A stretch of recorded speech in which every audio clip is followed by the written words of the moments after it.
Okay, so we are at time. This is Marcus Cheatham. I'm the health officer at the Mid-Michigan District Health Department.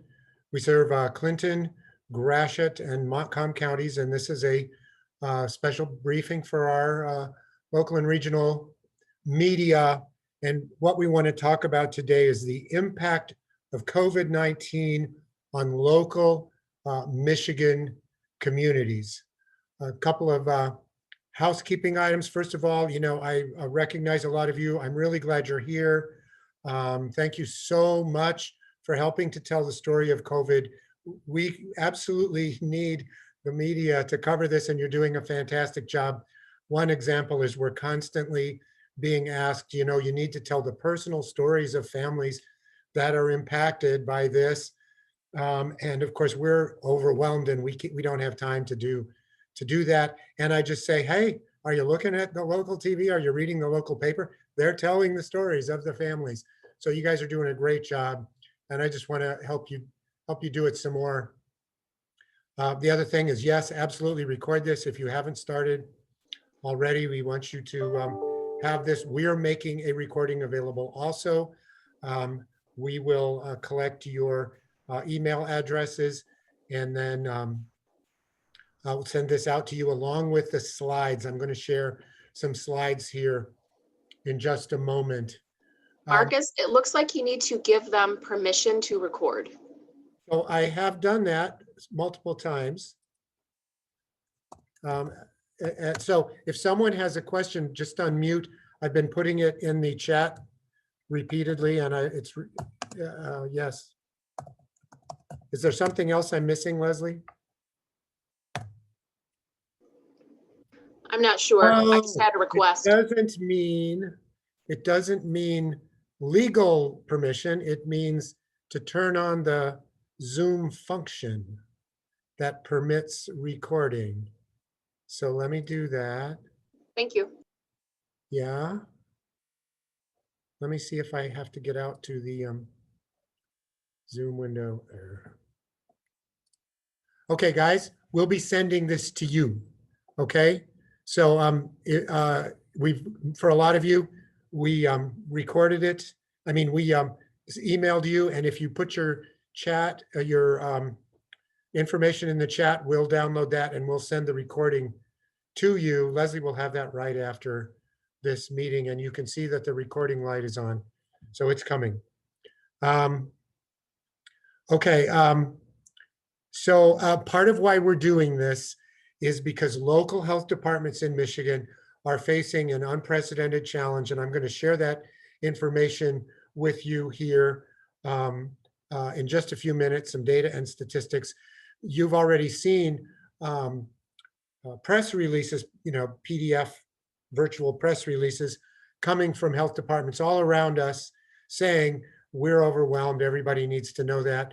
Today, the Barry Eaton District Health Department put out a call for help from the community, and it's just a coincidence that we're doing this at the same time. What I'm going to share with you is what we shared with our community partners at 9 o'clock today. And I'm going to say the same things to all of you that I said to them. So you'll hear what we shared. I wanted to do it separately because we needed to have, candid back and forth about details of the operations that we share together. And so we didn't want to be answering questions from the media on that call, but I'm sharing with you what we did and the reasons that we did it.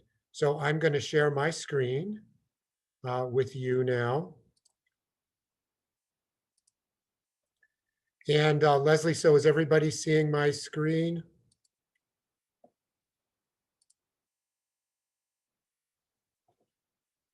I didn't hear you, Leslie, and I can't see you now that. Right.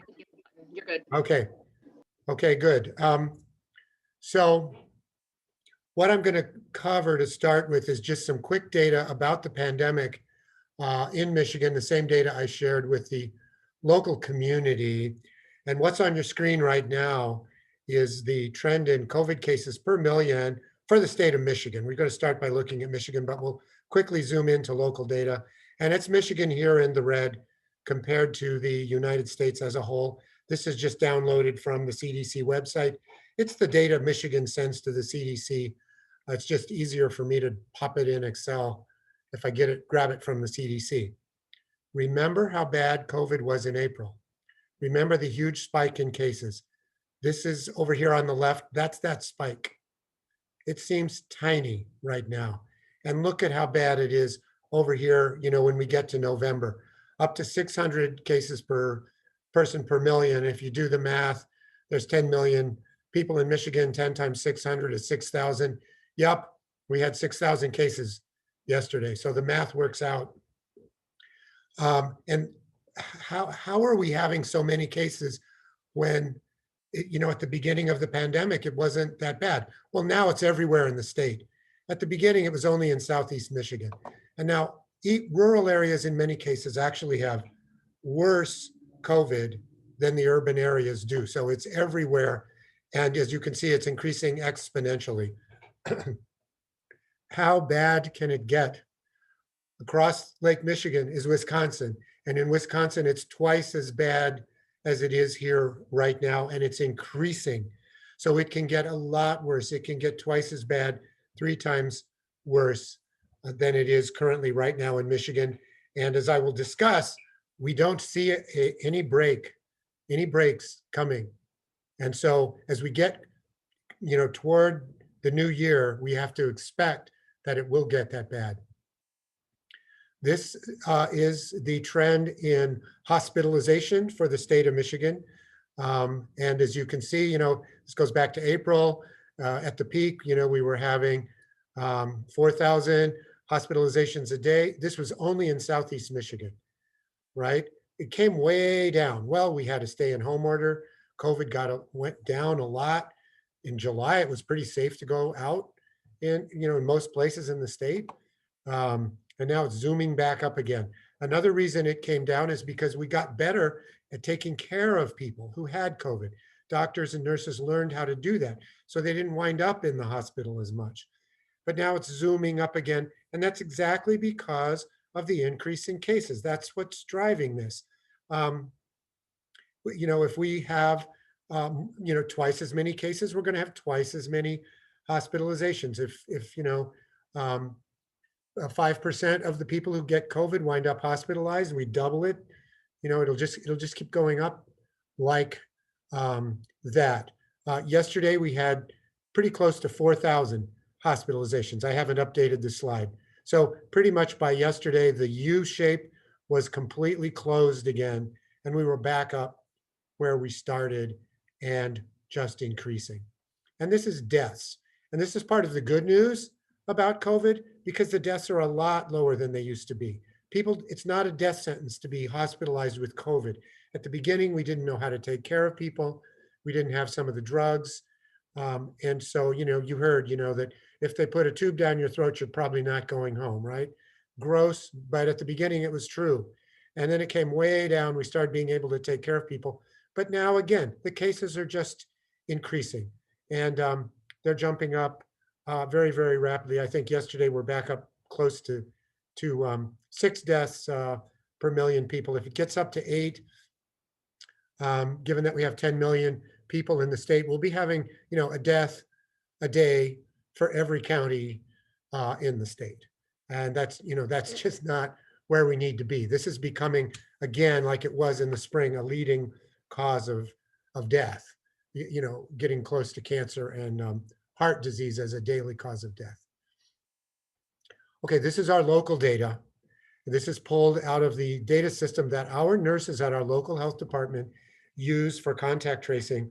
It's part of the Michigan Disease Surveillance System, and we pull the data into something called Traceforce, where we do the contact tracing for every case in there. We try to enumerate the people who the case has potentially exposed. So this is a measure of the incoming work for us. And again, you can see that exponential increase that's happening here. And again, as the number of cases just increase, this is becoming a staggering workload for your local health department. And this is the same data broken out by county. This goes all the way back to March. And as we went through the year, at the beginning in April than when we had a little outbreak, you know, at the end of July, and then we had another hump in September, and those seemed like really tall mountains at the time, and our nursing staff was in shock and overwhelmed by the number of cases. Now it's just ridiculous. And we've also color coded the cases here. So you can see Montcalm is in red, Gratiot in green, and Clinton is in blue. And it started out, it was mostly Clinton County. It was migrating north, and now it's moved up into the rural areas. And so all of our counties are getting hit pretty much the same. So let me talk about what's driving this. And the message is that it's one thing. It is unsafe gatherings. It is wherever people gather, mostly indoors, without masking, without social distancing. These kinds of gatherings are still happening frequently. And that's when we see the big explosion of, you know, 10, 20, 30 cases coming out of an event. This is what's happening. So it's things like weddings, funerals, and church services. And this is really poignant, and you know, we need to wrap our heads around it. I mean, these are things that people need to do. I belong to a church. I have not been with the people I love in my church for months now. You know, who doesn't want to grieve a death? Who doesn't want to celebrate a wedding? And so people are choosing to do these things, and then they're winding up spreading this disease. Sometimes they're being careless. Sometimes they're being careless on purpose. But these things are still going on in spite of our warnings. We also have, you know, poignantly, you know, families. For some of our vulnerable families, a lot of people living in an ordinary house, if one member gets COVID, it's so hard for them to protect the other members of their household. Sometimes they try, sometimes they don't. But, you know, if we have a household of 6 people, we'll wind up, you know, quickly with just in a matter of days, now 4 people have it. And so it's just continuing to spread out of control. So let me juxtapose that with what's not driving this thing. And the best example we have is schools. So much attention is being devoted to schools. Why not? That's where our kids are. We really care about that. And, you know, families are desperate to have the schools stay open if they possibly can, because they need to work. They need to be able to earn a living during this terrible time.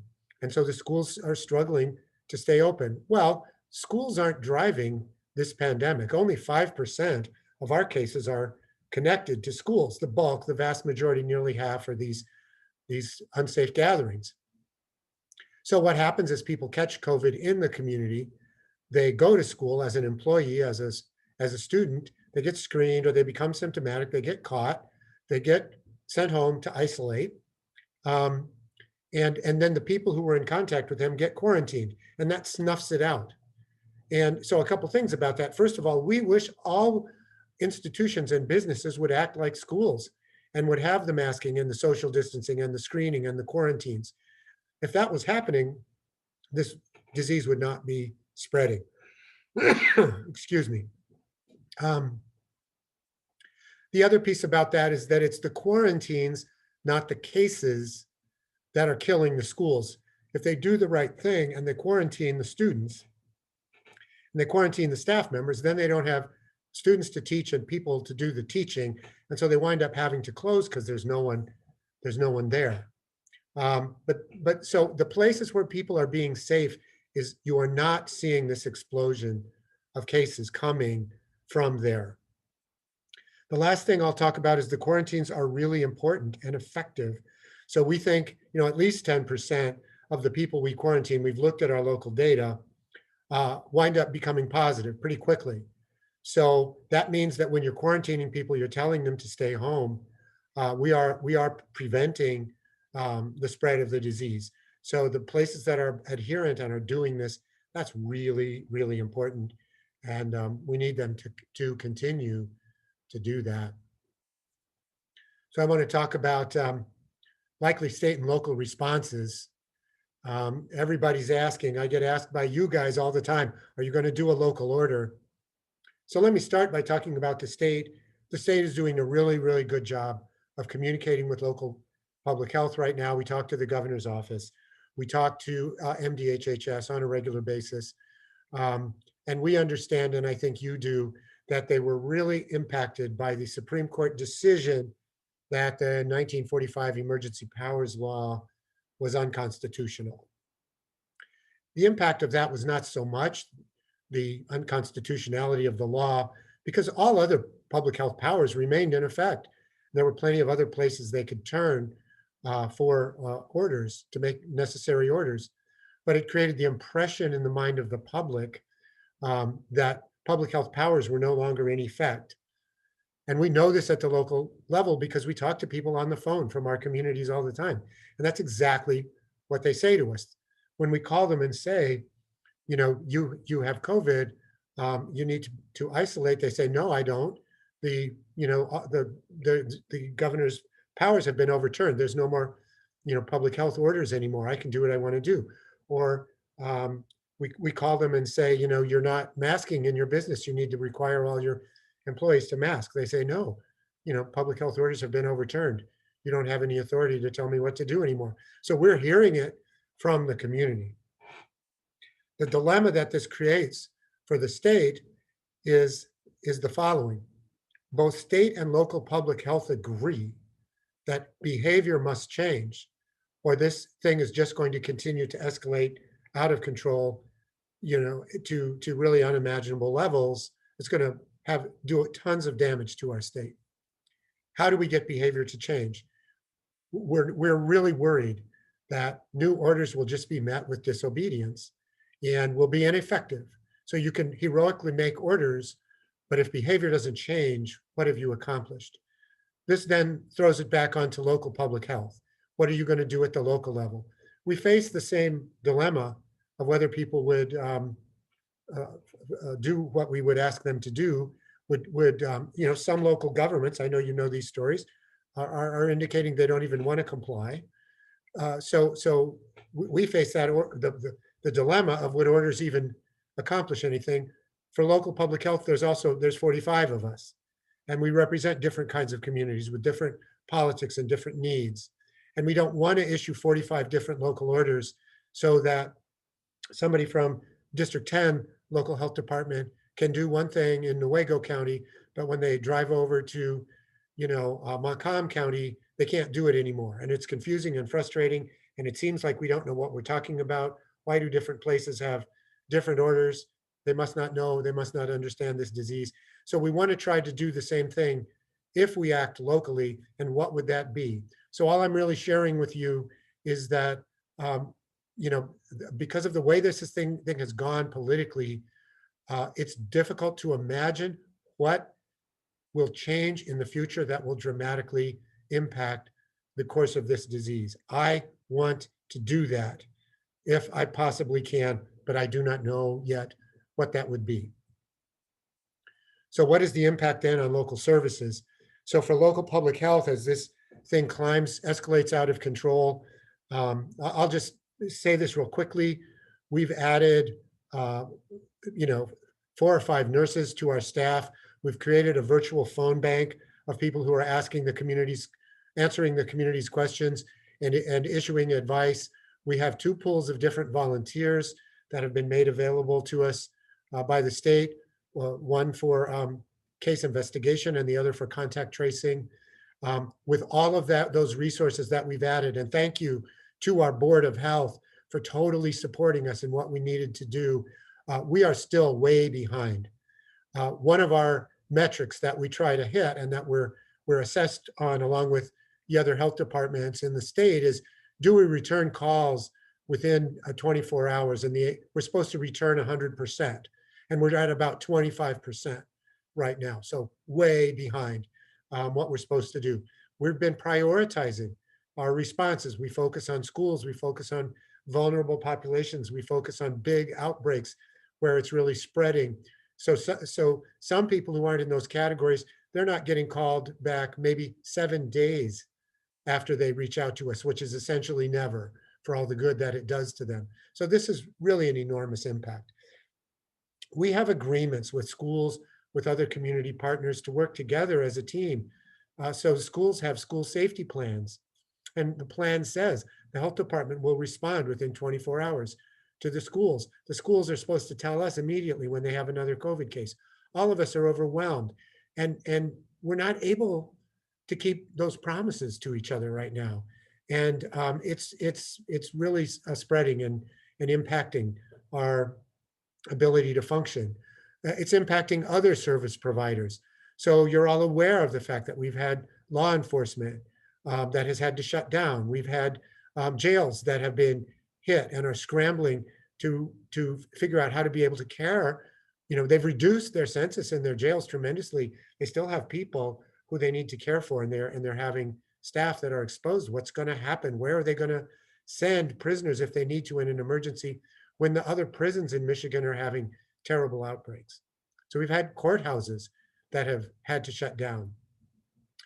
We have nonprofit services that are caring for, you know, vulnerable people in their time of greatest need that have had to shut down or go virtual only. And of course, we have schools, we have daycares. When a daycare shuts down, the families can't work. You know, it's really impacting our communities. And so today, when we had our meeting, we talked about this and what the impact would be on us. And this slide is some of the things that we shared with each other. So let me just talk about the fact that, you know, we're all at the local level, we're experiencing unique challenges, basically meaning we've been put in charge of things that, you know, we have no training, experience, expertise, or even authority to deal with. And so, you know, I'll just tell the story. One example from the health department. Local public health has never had anything to do with adult foster care, right? We don't regulate them. We don't have legal authority over them. We don't know how they're licensed, the qualifications of their staff. We never look into how they care for the people that are living there. That's not been our lane. Lara does that. But we've had to get involved in emergency response in adult foster care because these places are incredibly vulnerable. They're different from long-term care facilities and skilled nursing. Adult foster care don't have medical personnel. They're not required to. They're a place for vulnerable people to have a home. And that's the extent of their licensing and regulation. And suddenly they're having an outbreak of COVID and they need medical assistance. And so we've had to get involved along with other local physicians, you know, other service providers to try to deal, you know, and so I've had to drag my staff kicking and screaming. They say, we don't know how to do this. Well, we have to do it now. We have to become involved with these places. And there's, you know, dozens and dozens of them across our jurisdiction, and we have to respond. The other thing that has to happen is that people need to make agencies, public service providers need to make decisions that they've never had to make before. And essentially, they need to start acting like they're part of the public health family. Because as I said, we're not able to answer our phone on time. So we have people calling, you know, with questions like, you know, I have a staff member and I don't know if they need to quarantine or not. I've got this confusing test result. I don't know if this person has COVID. What should I do? In one of the places where I provide services, there's a COVID outbreak. How do I deal with that? And the health department doesn't answer the phone. And so now they're having to start acting as if they know. And so we talked about the fact, and the service providers on the call really said, yes, we have learned about COVID. We do know what quarantine is. We do know what isolation is. We do know, you know, how to retrench and offer services in different ways. And so basically the point of the call was to reach out to all of them and say, you need to act like you're part of public health right now and make these decisions, even if you don't get the information from us, because it's a pandemic. It's as if, you know, the floodwaters are rising in your neighborhood and the police aren't there. And what do you tell your neighbors? Do you evacuate? Do you go up to the second floor? What do? You have to make a decision and move. And you can't wait and ask for advice. And that's what we're telling our service providers they need to do. We need to embrace new partnerships. We're going to be working with people we've never worked with before in new ways. So I'll go back to that example of that adult foster care. They were having an outbreak and we needed to get people out of there, away from the contagious people. The owners of the place, the caregivers, were all positive. They could not provide the care. You have these people in this home, they need food, they need, bathing, they need care. Who's going to come and do it? So we partnered with a local mental health agency who had clinicians who had already been wearing personal protective equipment with their clients, and they could come in and provide on a short-term basis some care. And then we had a local physician who worked with his chief of nursing, and they figured out where there were beds in the region these people would go to. And that last one was really, really hard because there is nothing set up for these, dozens of adult foster cares in our community or thousands across the state where there's just an automatic, there's just empty beds sitting there waiting for these people. No, that's not there. But in an emergency, we had to form these new partnerships and find those places, even though we'd never worked together before in a way like that. And so then the last thing we shared was that in all we do, COVID safety has to be paramount. And there's a couple reasons for that. And the first reason is if you read about the history of pandemics, whether you're going back to, the 1918 flu pandemic, or you're looking at some creepy historical disease like Marburg syndrome or something, healthcare and public health is almost always one of the main drivers of these outbreaks because our instinct, and this goes to the rest of the human service community, is to rush to the affected population and wrap your arms around them. And that's exactly the wrong thing to do in a pandemic. You can't spread the disease. So we have to always, for all the things that we do, always follow strict universal precautions and not spread the disease. The other reason is because just like everyone else, we're getting sloppy. And we're seeing this happen with healthcare and unfortunately oral health and other places where we're seeing people slip into some sloppy practices, and we cannot afford to do that right now. All of the agencies that are fighting COVID right now need to act when they're at work, when they're doing their job. They need to think like they are the COVID ward at a major hospital like Sparrow or Spectrum, and they are, following their universal precautions, and they're wearing their PPE, and they're doing all the things they need to do to keep people safe so that we don't become a driver of this, and our clients, the people we serve, are safe being served by us. And so that's what I had to talk about today. Those were the points that we shared on our call. And so I'll stop right now. And for about half an hour, I'll be happy to take any questions from the media, remembering that you're all muted. You can unmute yourself and just ask away. You can raise a hand, or you can type something in the chat box. And Leslie Kinney's on the phone, and she will let me know that there's something in the chat box. Marcus, we have our first question from Kyle Kaminsky. Okay, and Elizabeth is second. Kyle, go ahead. Hi, Mark. Thanks for having this. This was really informative. I wanted to ask you about testing. I know there's been some kind of mixed messaging, whether that's about availability or just what people should and shouldn't do. I guess at this point, when should people get tested, and what's your guidance on that at this point? Do they need to have direct exposure? Just can they get it done if they suspect it? What's your take on that right now? So 3 weeks ago, we were really happy because, a lot of new testing sites had popped up. So I'm not going to name names.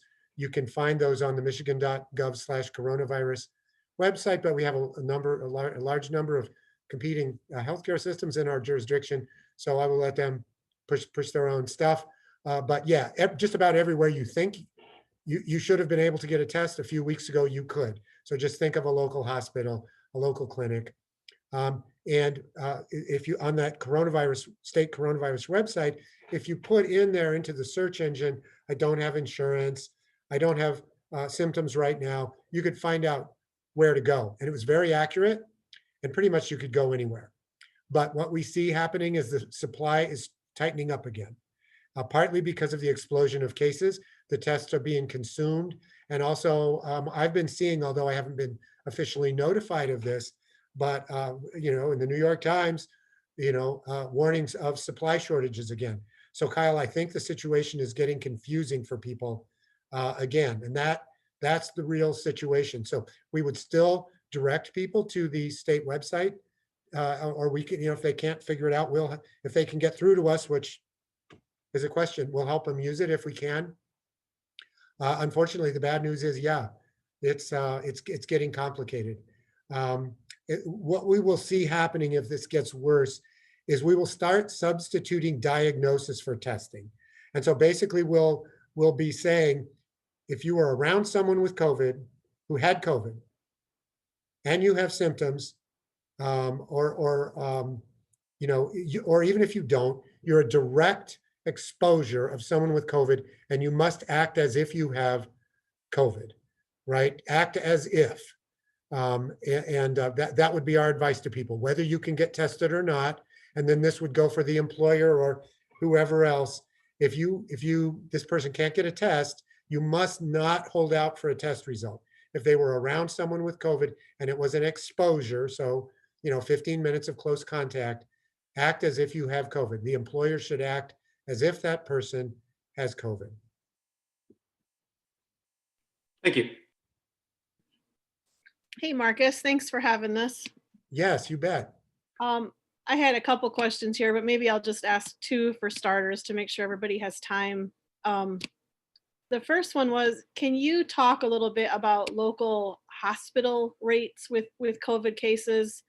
I know health departments have been saying all year, if COVID explodes in the more rural communities, our local hospitals won't be able to handle it. And I'm curious about the numbers at like Spectrum in Greenville and Lakeview, Sparrow and Carson, and Sheridan Community Hospital, if they're filling up, if they're transferring to hospitals in Grand Rapids and Lansing, if you have any like specific numbers or percentages about how our local hospitals are handling this. Yeah, so I don't have those numbers, since this is a regional, we have people on from all the major media markets that cover us. But I know some of you noticed today, I think at 9 o'clock, when we were doing our community call right before this, a number of hospital CEOs made an appeal to the community that they were getting overwhelmed and they were asking for people to try to change their behavior. So really good timing. At the beginning of this week, Spectrum Hospital did a really excellent presentation. It's on their website. I think it's on most of the major streaming, including YouTube, with a lot of local data and really, really excellent sort of, telling the story from the point of view of the hospital. They're very, very concerned about their capacity. Elizabeth, one thing is going to be different this time. So the first time, people were caught off guard. And so you saw hospitals running out of bed space and things like that. And we think it will be different this time because they have added, they've hardened themselves so they can sort of expand at least to a certain extent and stand up beds rapidly. And so if there is a flood, we think that will absorb some of the impact. And so part of the problem there is that the hospitals might say we're going to get swamped. And then the public might say, well, you're not getting swamped because, you've added all these beds and you're fine. So what they're actually doing is running in a state of emergency and wearing out their staff and running out of staff. And just the bed numbers alone aren't really telling the story. The fact that they'll be able to absorb a flood of people in the short run is a good thing. It doesn't mean COVID's not bad or it's not really hitting them hard. Speaking as a local health department, our frontline nurses who are doing contact tracing, they've been going 7 days a week, 12 hours a day for weeks now. And a lot of the nurses at the hospitals have been doing that. To finish a marathon, we have to get through to the spring like this. Where does it break down? And so when, just looking at the bed numbers and not taking the impact on staff into account is really missing the point in terms of how much these systems can handle. That was a really good question, Elizabeth. Thank Marcus? you. Just my follow, oh, go ahead, Leslie. No, go ahead. Finish. I had a follow-up question at Monday's Montcalm County Board of Commissioners meeting. Our Emergency Services Director, Eric Smith, he was asked by the county controller, will the state shut down counties or businesses again? And Eric Smith said it was a possibility MIOSHA might get involved with that from an employee level. Do you have any knowledge about that and how that might look like if MIOSHA did step in and get involved? No, and so part of what I was trying to share with the slide about that is, first of all, we have not heard anything definite, but we do know that everybody in public health thinks that without some kind of action, this is going to get much, much worse. And then the dilemma is, how do you gain compliance from the community? So what could we do that would actually lead to behavior change, particularly since the public's attitudes were really impacted by that Supreme Court decision? And so I think that's what the discussion is at the state. What can we actually do that will make a difference? And you really see everybody across the board sort of, like going up to the edge of making that decision and not knowing really what they ought to do that would really be effective. It's a terrible problem.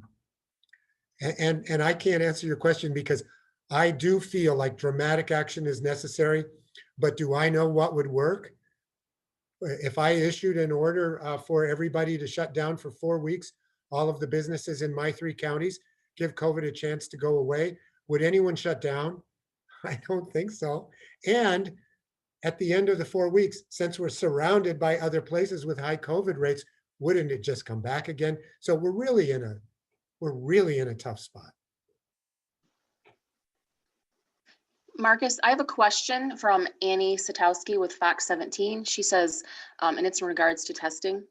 Spectrum Health just announced that they will no longer be testing those with just exposure. Are there plans for your department to do the same? And then also, are testing supplies locally being sent to other states?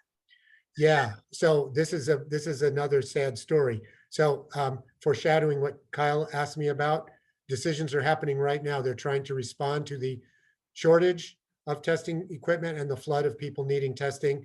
So our health department on our website, and Leslie has the dates, we're offering 3 testing clinics, 1 in each county coming up. That is a drop in the bucket. We're going to welcome everybody from anywhere to our testing clinics, except I think the testing provider we're working with in Gratiot can't test kids. But otherwise, anybody who wants to come get tested, it's a drop in the bucket, what our little health department can do. Because again, we don't have an army of nurses who are going to come out, from under a secret mountain and start testing everybody. That's never been there. And with all the staff we've added right now, they're full-time on contact tracing and case investigation. And so in order to do the testing, we're actually partnering with other places that have nurses in the community to do that because we don't have those nurses to do that. And that's what's so terrible about this situation. And that's what's so scary about the fact that it might even get, or almost certainly will get worse. Hey, Marcus. Thank you for doing this. Trevor Sahaki here with WNEM TV5 in Saginaw. Talking about public compliance, and you mentioned earlier when you call people and say they need to quarantine, they say they don't have to. But I'm curious as to what happens after that. How do you go from there? And kind of going off of that, how do you suggest businesses and restaurants try and go about enforcing masks and other safety protocols? Yeah. So first of all, Trevor, I'm being dramatic. A lot of people are very grateful for the call, but I'm trying to draw attention to a phenomenon that's happening part of the time, which is the refusal. I feel like some public health leaders haven't been quite dramatic enough, and I really want to drive home some of these problematic situations. So at the beginning of this, we had time and we could follow up with people who weren't doing what they should do. And we actually wrote a couple of orders for individuals who weren't divulging information about their contacts to us. And I actually drove out to somebody's house and knocked on their door, and they wouldn't come to the door. I couldn't open the door. So I, left the warning order outside their house, and later they called us back and they did what they were supposed to do. Those days are long gone when we have any capacity to do that or follow up with people. So we do have individuals who are just being recalcitrant, and they're just lost to follow up to us. With employers, two things. We are still trying to follow up with employers whenever we can. Pretty typically, if we harass them, they eventually come around and do what they were supposed to do. For those who want to be compliant and they're calling us and they can't get responses to us, under MyOSHA, you're responsible for ensuring the safety of your employees and customers. So you have the authority, and we would ask you to please make the decisions to send employees who are sick home, to quarantine those that have been exposed. The guidance is on the MDHHS website. It's on our website. It wasn't the purpose of this call to release yet again new guidance. It was really to talk about where things are failing, Trevor. And so the purpose of the morning call was to call on people to, when you can't get the help from the health department, make those decisions. And the rule is, if you're unsure, like, does my employee need to, who had COVID, do they need to isolate at home for 10 days plus 3 days, or until their symptoms are gone? Or is it 10 days and 1 day? Our advice when you don't know the answer and you can't get the answer from public health is always be conservative, because it's a pandemic. It's a global emergency. So always go with the conservative thing. It's like it's a flood. The authorities are telling you your house is going underwater. Should I evacuate or not evacuate? You go with evacuate, right? And so do the most conservative thing in every case. And that's what we're asking employers to do, and to be brave and to be strong and make those tough decisions. Marcus, Annie Satowski has a follow-up question regarding testing supplies. She's wondering if they are being sent to other states. So all states are getting testing supplies. And as far as we know, the states are experiencing the same problems that we are. If you go to the CDC website and you look at the maps of the United States and where it's high, it's like most of the United States is experiencing the same kind of explosion that we are right now. So they're most likely, Annie, experiencing the same shortage of testing supplies that we are, and probably making the same decisions that we saw Spectrum make a few minutes ago about limiting only to the most urgent cases.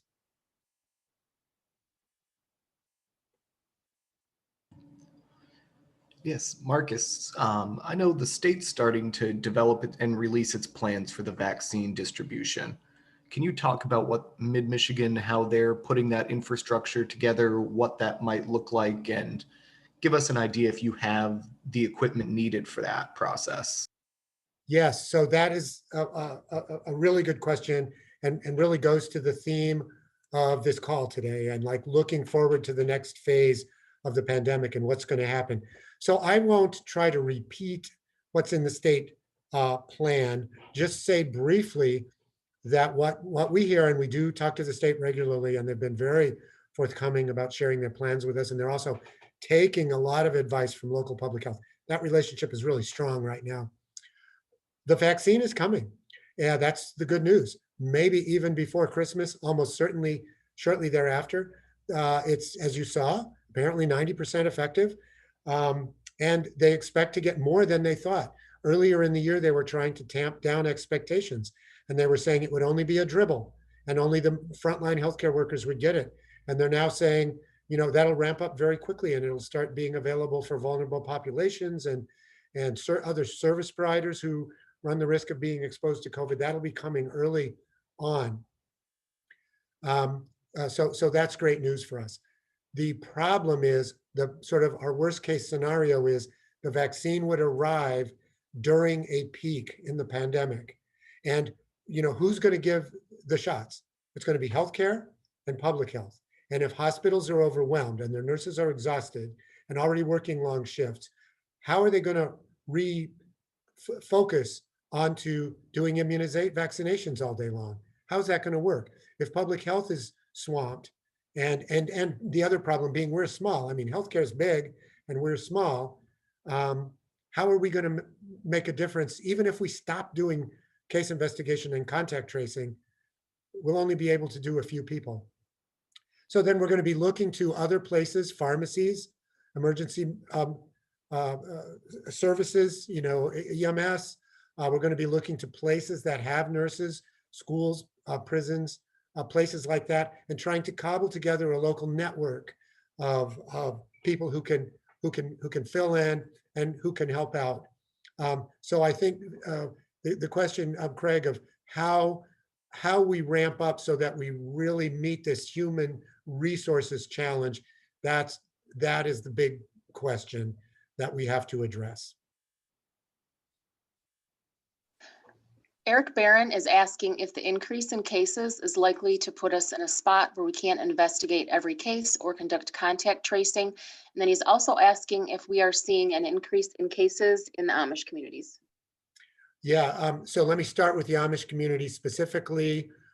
We have a number of different interesting religious minorities in rural Michigan. Yes, we are seeing those cases. They are harder to reach if they aren't connected to us by telephone. So that is an urgent problem for us, is how do we reach out to them? We don't have the people to drive to people's houses. That's long gone. I told you the story of when I drove to that guy's house. We're way overwhelmed, and that's long gone. So those folks are really vulnerable. I think what I'm already saying is that we're already at a place where we're no longer investigating every case. Essentially, if you investigate a case late, which is what is happening now, and they've already gone through their infectious period, and in rare cases, they're already over it before we get to them, you essentially didn't investigate it. So I'm not saying nobody gets a call back, but we're at the point where we have to talk honestly. It's not working, and that's where we already are at. Now imagine it's twice as bad, which is where we're headed.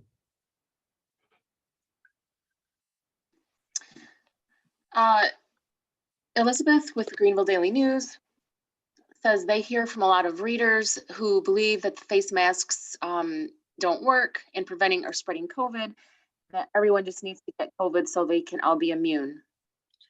So I am desperate to get out of the plight that I'm in. So I, like everyone else, wish for a world where we could stop following some of these rules. The one I wish for the most is that the CDC would say the quarantine period is shorter. Instead of 14 days, think of what that does to a school or an employer or a family with a breadwinner who's quarantined. What if we could get that down to 1 week? What if there was some clinical guidance that said, no, after 1 week, your chances of being contagious are almost gone. Let's shorten the quarantine to 1 week. The other thing I wish is that we were at herd immunity.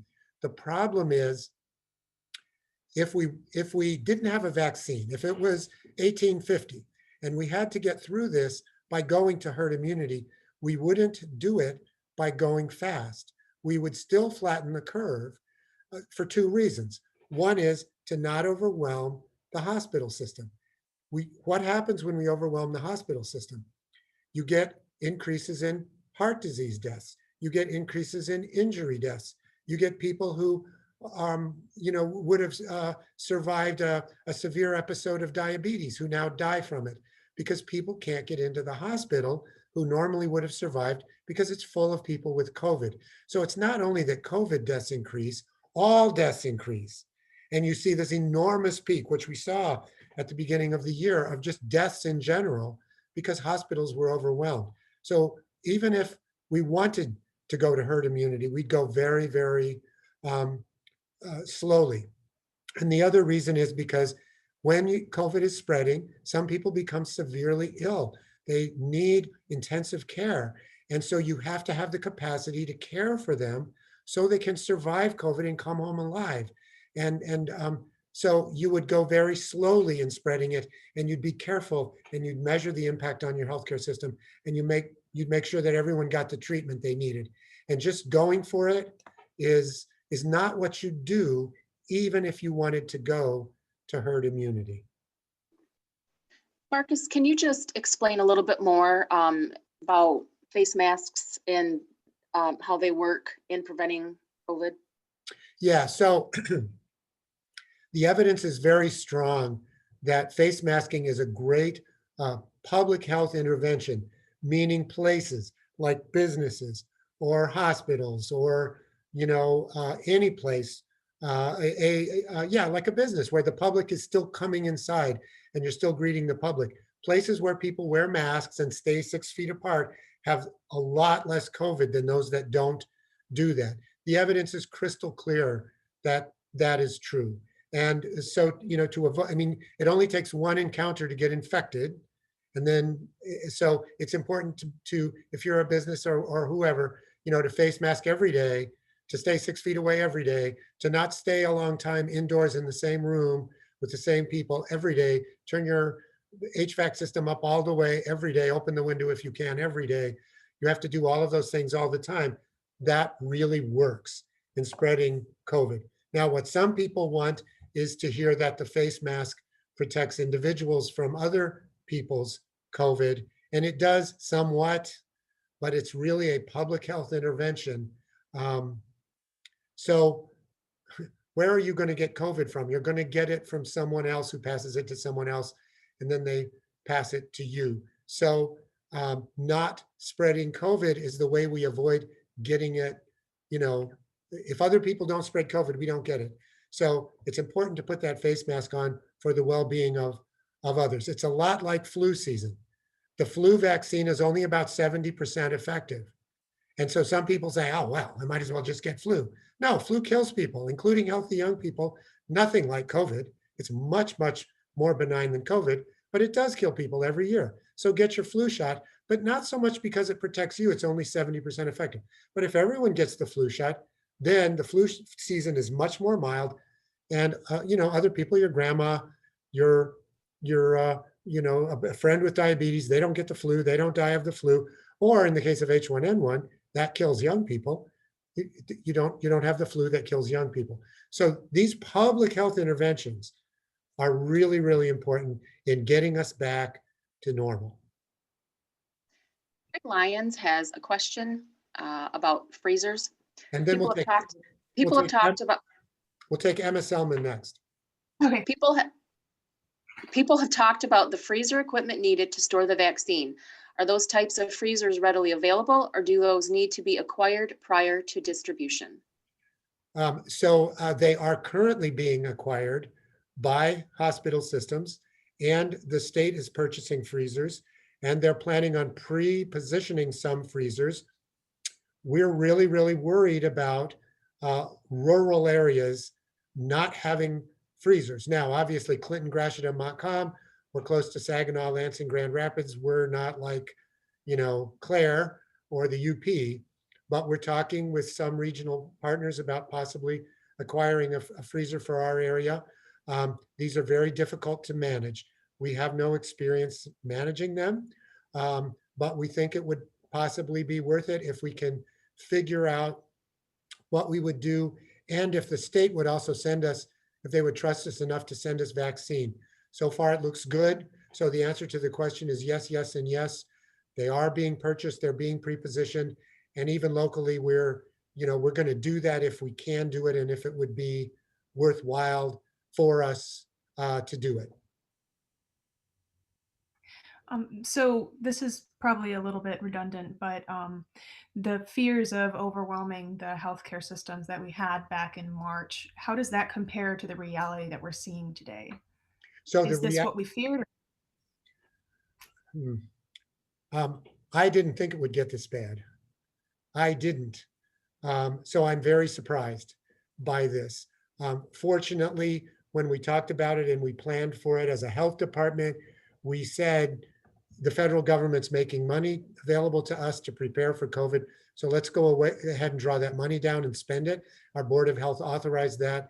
So we've pretty much added all the staff and the technology that we needed to, but I'm still surprised because it's so bad as I've shared it, even with all the preparations we made, it still overwhelmed us. And so, yeah, I'm really shocked that it's this bad. The big difference is that it's everywhere in the state, including in rural areas. So it's going to impact all of our hospitals and healthcare systems, not just Southeast Michigan. And they're all, so we, you know, in the Western UP, they've already been, you know, reaching their capacity. I mean, in the Western UP, the most rural place you can imagine, and they've already tapped out. So that's going to be the big difference. Alden would like to know what our recommendations are regarding the upcoming holiday season as far as hosting, and also families who have children coming home from college due Yeah. to college closures. Yes. So really, when the kids come home, you know, your family should already be COVID safe. You should not have been mixing and mingling with other people in unsafe environments. And when the kids come home, they really ought to quarantine for 14 days. I have an adult son, and he doesn't live here, but in Rhode Island where he lives, he quarantines so as not to expose his other household members. That's what you have to do. As far as the holidays, this is a time for family Christmas, meaning you and the people in your bubble only. This is not the time to travel. Now, if you have someone, I have extremely elderly parents, I may never see them again. If I don't make a safe trip to see them, if I can, I'm not allowed in the building where they are. We would talk through a door. You know, I understand that. I get it. Pandemics are horrible things. We feel grief and anger because of how bad it is, but this is not the time to gather. The answer this holiday season is no. Don't do that. Small family Christmas. For me, it's with our adult son out on the East Coast, just going to be me and my wife. That's it.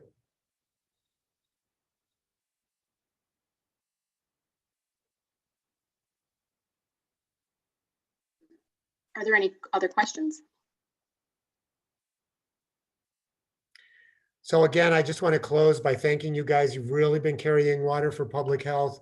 I know I've been more strident than some other folks, but I just felt that now's the time really to get that message out and not make the, you know, mistakes that I think we've made in the past by being tepid in our advice and then seeing COVID continue to explode and explode and explode. We really, you know, on a local level, in families, individuals, and employers need to make tough decisions right now. You know, we need to keep our businesses open. We need to keep our schools open. We have to have daycares open. So as we do those things, we need to be super, super COVID safe, not get complacent and not make those mistakes that spread the disease. So thank you so much for covering this. And again, we'll get the recording out to you all right away.